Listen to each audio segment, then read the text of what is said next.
आज ये प्रेस वार्ता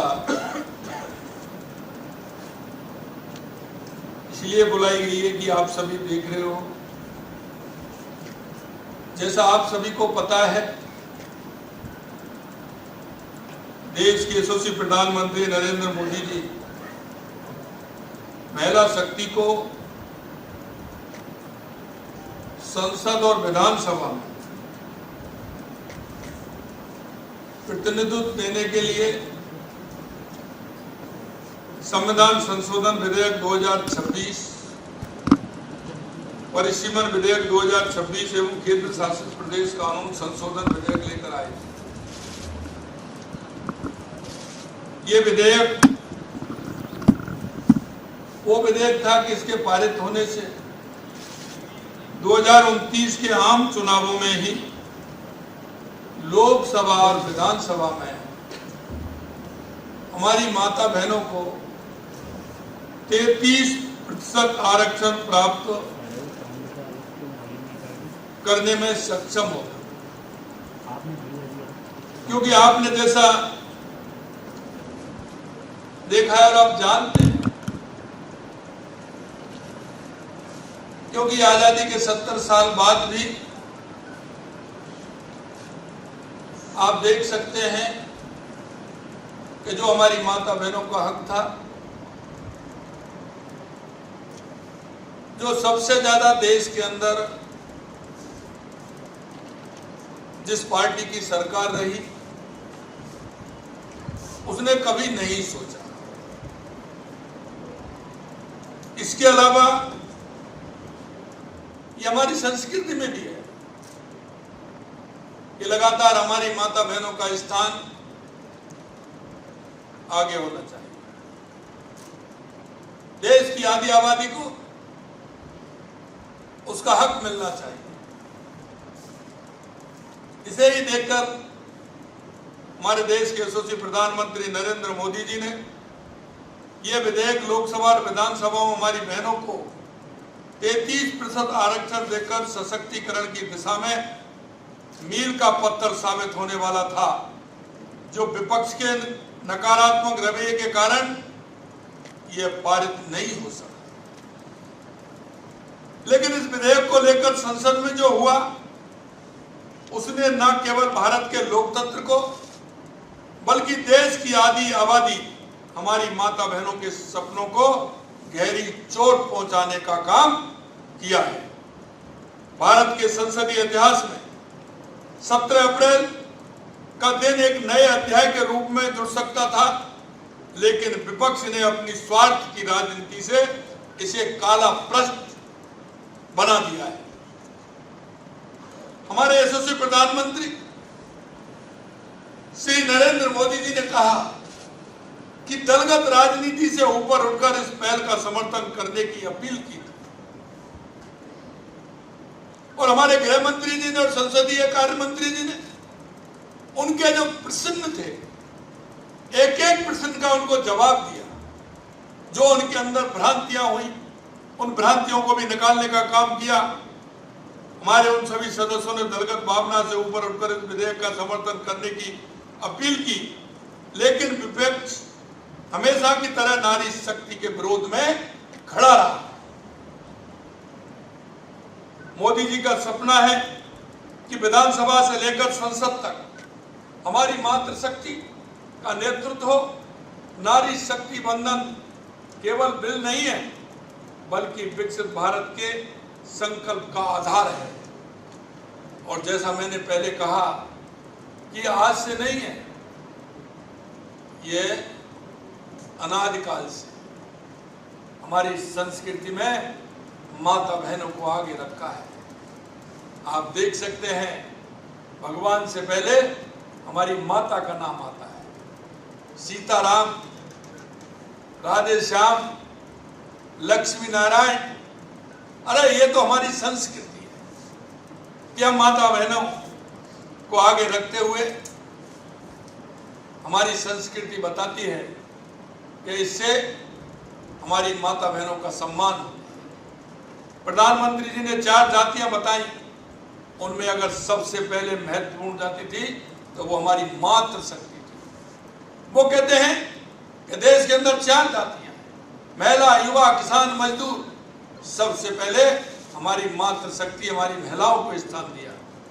और आपको मैं ये भी कहना चाहता हूँ, 2014 के बाद जो आप देखेंगे, हमारे प्रधानमंत्री जी ने माता बहनों के लिए जिस तरह से अभियान लिया, क्योंकि जब 2014 में हमारी सरकार आई थी माननीय प्रधानमंत्री जी के नेतृत्व में, तो हमारे लिंग अनुपात में बहुत बड़ी कमी थी। लेकिन प्रधानमंत्री जी ने नारा दिया, बेटी बचाओ और बेटी पढ़ाओ के आधार पर आज देख सकते हैं कि उस अनुपात में कितनी कमी आई है, हमारी बहनों की संख्या कितनी बढ़ी है। ये माननीय प्रधानमंत्री जी की देन है। आप ये भी देख सकते हैं कि माननीय प्रधानमंत्री जी ने आते हैं जो माता बहनों की पीड़ा थी, स्वच्छ भारत मिशन को लेकर के शौचालय बनवाने की, उज्ज्वला योजना, लखपति दीदी, ये सारी जो योजना है माननीय प्रधानमंत्री जी के नेतृत्व में हुई है। बहुत सारी योजना, लेकिन विपक्ष ने अपनी ओछी राजनीति के चलते देश की करोड़ों बहनों के अरमानों पर पानी फेर दिया। कांग्रेस, डीएमके, टीएमसी, सपा जैसे दलों ने इस विधेयक का समर्थन न करके महिलाओं की आकांक्षाओं और अधिकारों के प्रति हुई अपनी उदासीनता जाहिर कर दी। ये वो पार्टियां हैं जो परिवारवादी पार्टियां हैं। इनके मन में कहीं ना कहीं शंका पैदा होती है माता बहनों के नाम पर।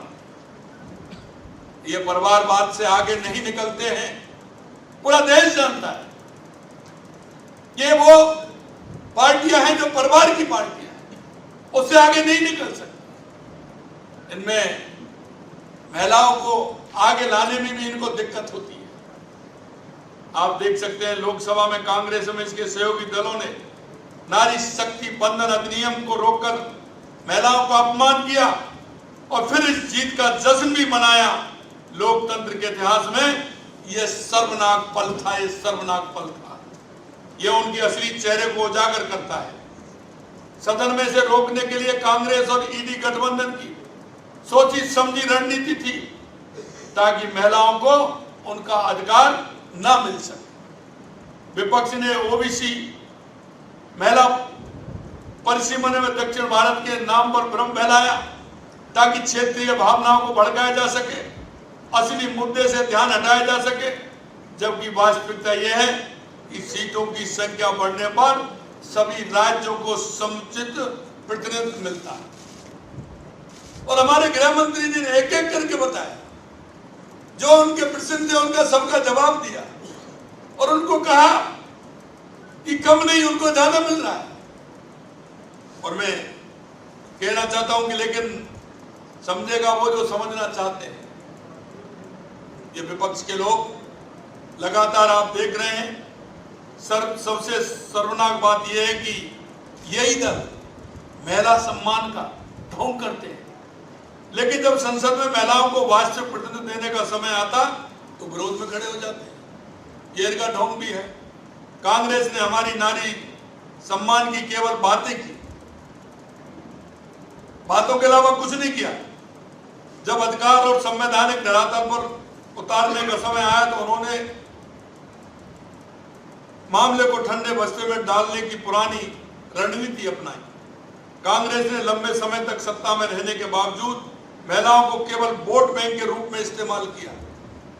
और आपने देखा होगा साहिबानों के केस और 3 तलाक जैसे मुद्दों पर भी कांग्रेस का रुख महिलाओं के खिलाफ रहा। विपक्ष ने राष्ट्र हित की बजाय राजनीतिक स्वार्थ को प्राथमिकता दी। उन्होंने साबित कर दिया कि इनके लिए महिला सशक्तिकरण सिर्फ चुनावी नारा है, नियत नहीं है। इससे पहले भी आपने देखा होगा देश हित के मुद्दे पर हमेशा इन्होंने विरोध किया। चाहे सीएए का विरोध हो, आपने देखा अब कहां है, सीएए का इन्होंने विरोध किया, सेना का अपमान इन्होंने किया। ऑपरेशन सिंदूर के समय इन्होंने किस तरह की भाषा बोली थी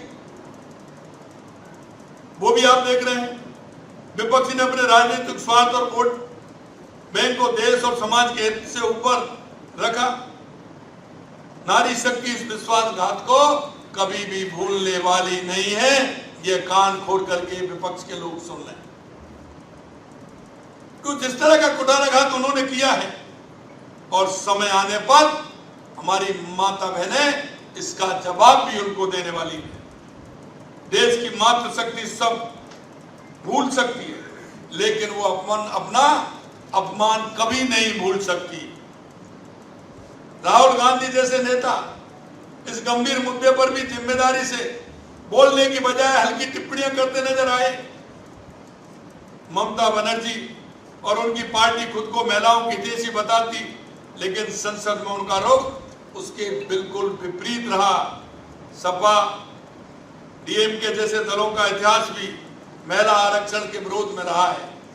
मेरे भाइयों बहनों, मैं एक बात आपसे कहना चाहता हूं मेरे पत्रकार बंधु, कि आप देख सकते हैं कि देश के यशस्वी प्रधानमंत्री नरेंद्र मोदी जी ने, आपने अभी वीडियो देखा, उनकी सब आशंकाएं, उनके मन में शंका थी, पूर्ण रूप से माननीय प्रधानमंत्री जी ने उनको कहा।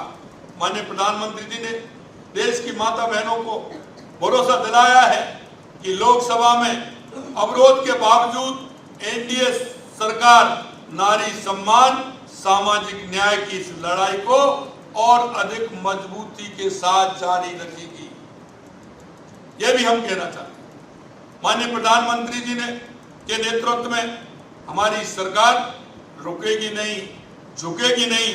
जो काम विपक्ष ने रोका उसे हम जनता के आशीर्वाद से पूरा करेंगे, यह भी हम कहना चाहते हैं। हम देश की जनता स्वयं इन दलों से उनकी कथनियों और करनी के अंतर पर जवाब मांगेगी। मातृशक्ति भी आने वाले हर चुनाव में इन महिला विरोधी दलों को सबक सिखाएगी। मैं लगातार आपसे कह रहा हूं कि माननीय प्रधानमंत्री जी के नेतृत्व में हमारी मातृशक्ति के लिए कि हमारी माता बहनें कैसे आगे बढ़े, विकसित भारत में उनका योगदान कैसे है, लगातार हम काम कर रहे हैं।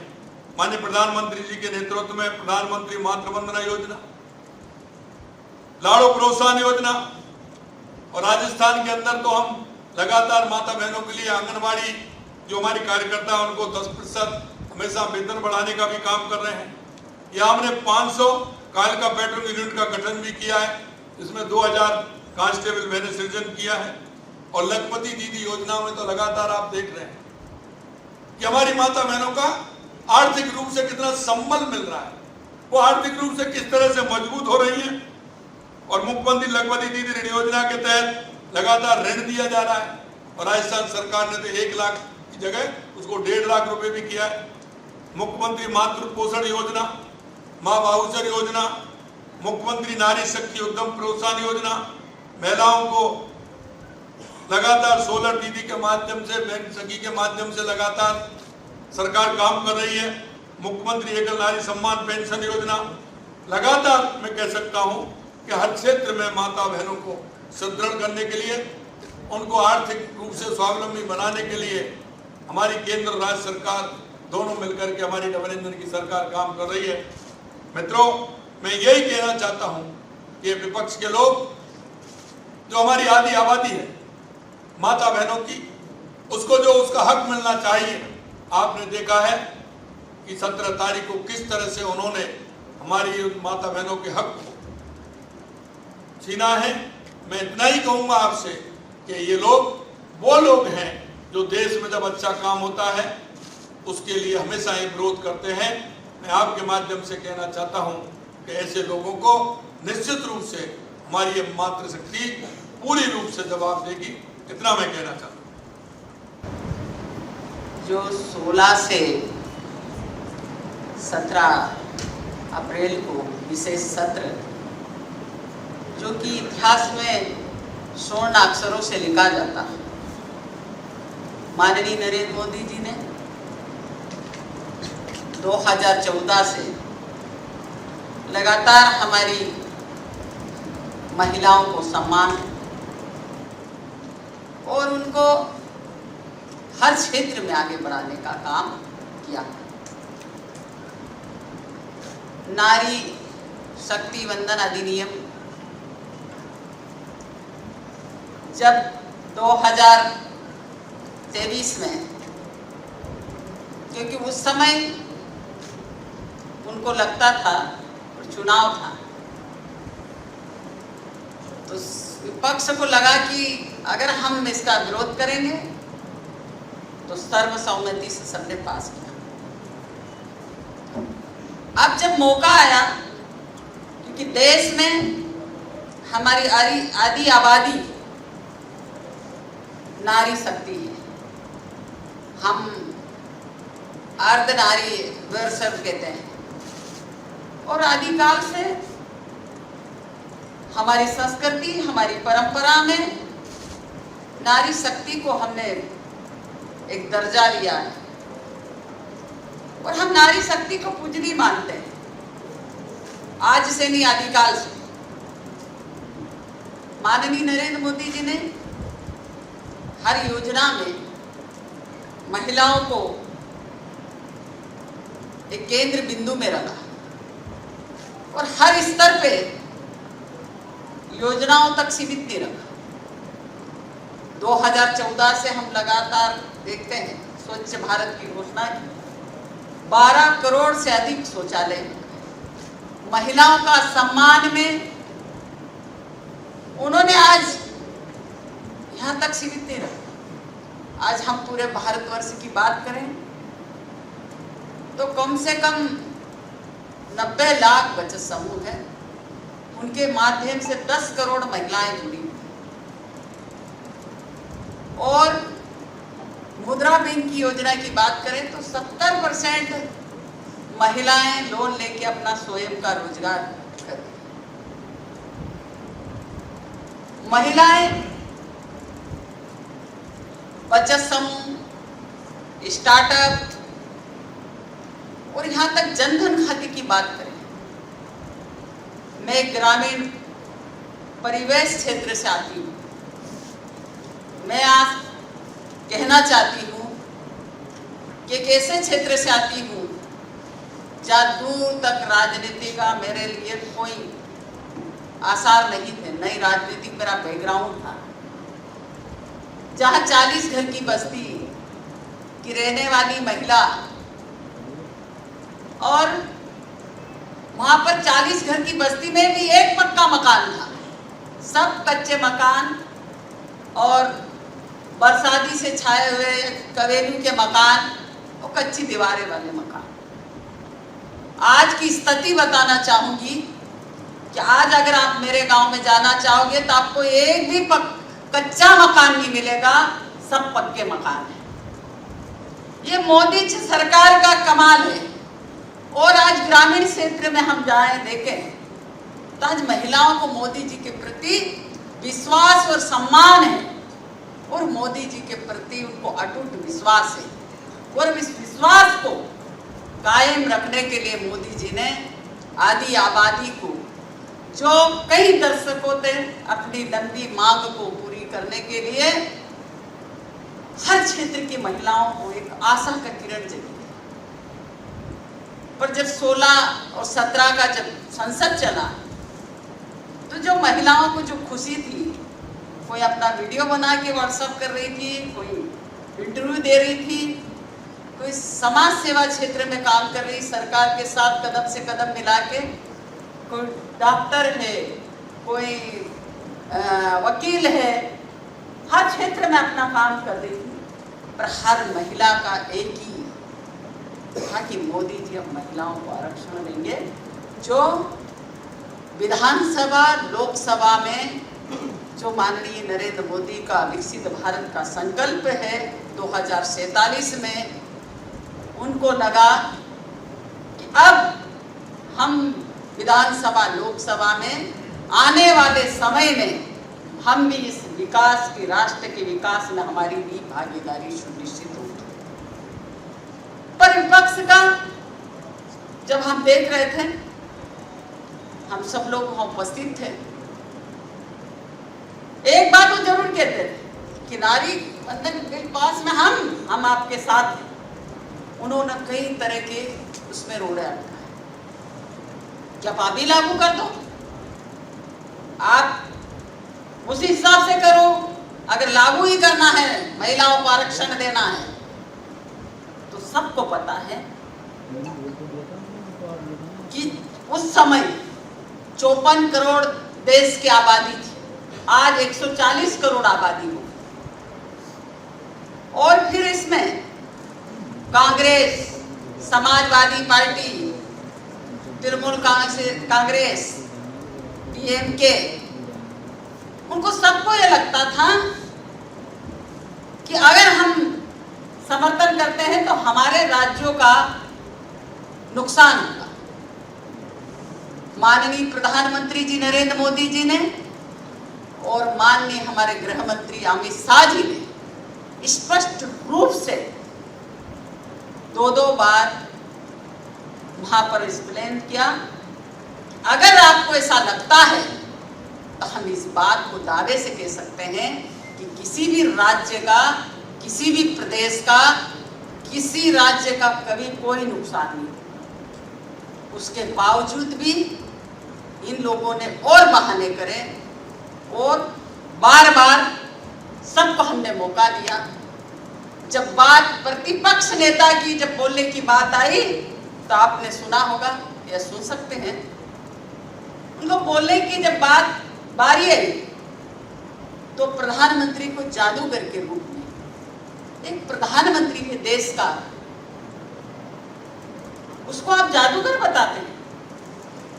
प्रतिपक्ष का जो रवैया उस समय था एक देखने लायक था और हमको ऐसा शर्म से हम झुक रहे थे कि क्या है, प्रतिपक्ष का नेता इस तरीके से वक्तव्य एक सर्वोच्च सदन में दे रहा है और प्रधानमंत्री की जी लिए ऐसे शब्द को उपयोग कर रहा है।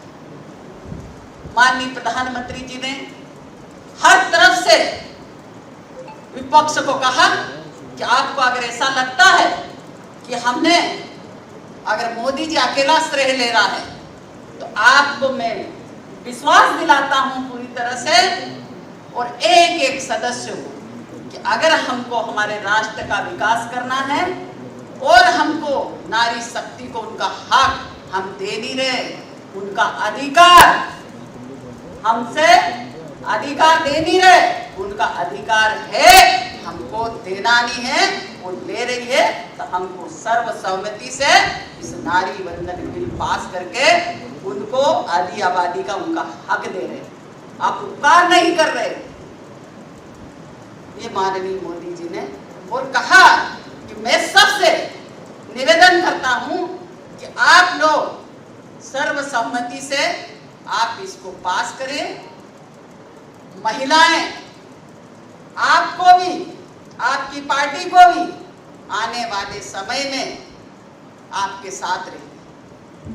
आज नारी शक्ति को जो उनको आशा जगी थी, हर तरफ पूरे देश में एक तरह से उनके खुशी का एक ठिकाना नहीं था, पर जब वो बिल जब गिरा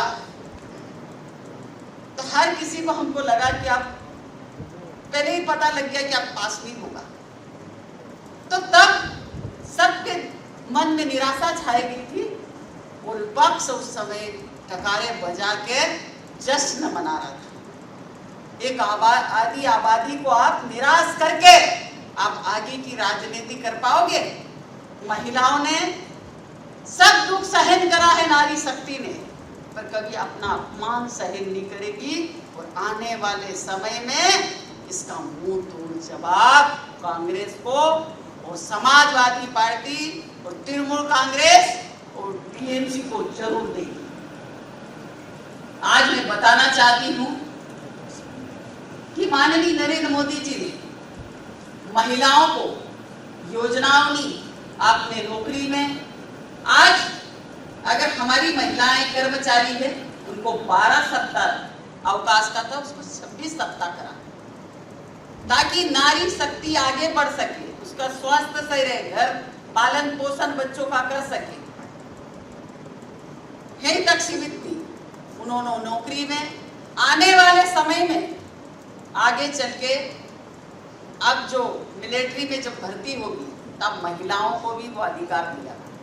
हमने आने वाले समय में देखा कि 2 महिलाओं ने उस पूरे देश जो पाकिस्तान को 2 महिलाओं ने ये बता दिया कि महिला के अंदर क्या शक्ति होती है। तो देश को और पूरे विश्व ने देखा कि नारी के शक्ति की कोई अपार शक्ति होती, उसकी कोई सीमा नहीं होती। तो जब नारी को आपने नाराज किया है और हर बार ये बहाना करा, जब हमको पता है कि जब 54 करोड़ की आबादी आप बढ़ के 140 होगी तो उसका परिसीमन तो जरूरी है। और जरूरी है परिसीमन, जाति जनगणना, और उसको कहें कि हम बीच में लागू करें 2024 में, क्यों नहीं करा? जब तक जनगणना नहीं होगी, आपकी जातिगत समीकरण नहीं बनेगा, तब तक आप किसी भाव में 24 में आप परिसीमन नहीं है, इसका आरक्षण नहीं लागू कर सकते। 3 अमेंडमेंट थे और 3 ही अमेंडमेंट ये था कि तो जनसंख्या का था, दूसरा कि उसको जातिगत में ढालना था, और परिसीमन का है कि किसी का भी नुकसान नहीं होता, क्योंकि सीटें बढ़ती और सबके अलग अलग सीटें बढ़ती, और जहां पर 29 है 30 है तो वो ज्यादा बढ़ती, पर किसी का नुकसान होने की कोई संभावना नहीं थी। और जब तक परिसीमन नहीं होगा तब तक नारी शक्ति वंदन अधिनियम लागू नहीं होगा। इस पे उन्होंने बहुत तरह की बातें करके और इस बिल को पूरा उन्होंने मन बना लिया, इस बिल को पास नहीं होने देना। अगर पास होता है तो किसने करा? तो मोदी जी ने करा, क्योंकि मोदी जी ने स्पष्ट रूप से अपने वक्तव्य में कहा कि मैं सर्वसम्मति से ये कहना चाहता हूँ कि आप लोगों के सहयोग से, और मैं पूरा विज्ञापन दूंगा कि सबकी सर्वसम्मति से पास हुआ और सबको इसको तरह, क्योंकि दलगत राजनीति मत करो, आप ऊपर उठ के राजनीति करो, ये माननीय नरेंद्र मोदी ने कहा। और आज हमारी महिलाएं जो आज 33% आरक्षण मिलता, महिलाएं विधानसभा लोकसभा पर बीजेपी का और मोदी जी का ये नारा है, उन्होंने कहा है। और जब रात को उन्होंने संबोधित किया राष्ट्र को, तो तब उनके अंदर एक पीड़ा थी कि महिलाओं को आज मैं किस दुख से कहना चाहता हूँ, और ये पीड़ा उनके अंदर झलक रही थी। और उन्होंने कहा कि हम कभी झुकेंगे नहीं, रुकेंगे नहीं, और ये करके दिखाएंगे। आने वाले समय में हमारी बहनों को जरूर इंसाफ मिलेगा, ऐसा ही मैं कहना चाहती हूँ।